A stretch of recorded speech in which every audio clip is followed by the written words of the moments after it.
அரிசி பேர் தான் பார்லி அரிசி. இது வந்து ஜுரம் அடிச்சதுன்னா வந்து காசு கொடுக்கலாம், நம்ம பெரியவங்களும் கொடுக்கலாம், குழந்தைங்களும் கொடுக்கலாம். இதை வந்து நல்லா வறுத்துட்டு அதுக்கப்புறமா வந்துட்டு பவுடர் பண்ணி வச்சுக்கணும். பவுடர் பண்ணி வச்சுக்கினதுக்கப்புறம் கஞ்சி மாதிரி காசி கொடுக்கணும். அதுக்கப்புறமேட்டு வந்து இதில் நிறைய நீர் சத்து இருக்குது. ஜுரம் அடித்தவங்களுக்கு இதை கொடுப்பாங்க. இதை நம்ம இப்போ செய்யலாம். பவுடர் பண்ண பார்லி அரிசி, இது நிறையா ஆகும் இந்த அரிசி வந்து கஞ்சி. இப்போ வந்து நம்ம இதை காசலாம்.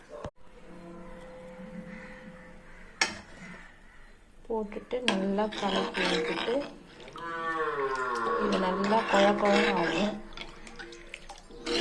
குழந்தை உடம்பு சரியில்லாத குழந்தைங்க, ஜுரம் வந்தவங்களுக்கு, ரொம்ப எனர்ஜி கம்மியாக இருக்கிற குழந்தைங்களுக்கு, பெரியவங்க நம்மளுக்கே நல்லா எனர்ஜி கொடுக்கும். நிறைய நீர் சத்து கண்டென்ட் இதில் இருக்குது. நிறைய சத்து இதில் இருக்குது. நீர் சத்து மட்டும்தான், உப்பு மட்டும்தான் போட்டிருக்கேன் இந்த கஞ்சியில். இது பாருங்க எவ்வளோ கொதிச்சு வருது.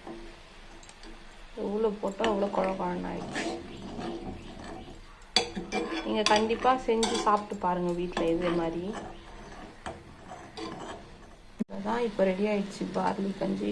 ஸ்மெல்லே செம்மையாக இருக்குது.